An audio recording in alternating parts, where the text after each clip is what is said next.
তোর এটা কি লাগানো আছে? গ্লাসটা কি ম্যাট গ্লাস? ম্যাট নয়, গ্লাস না, পেপার লাগানো। Matte paper? ম্যাট পাইনি। ম্যাট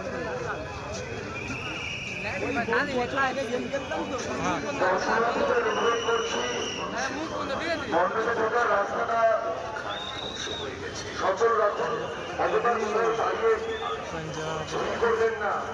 দর্শনার্থীদের অনুরোধ করছি আপনারা মণ্ডপে ঢোকার রাস্তাটাতে ভিড় করবেন না।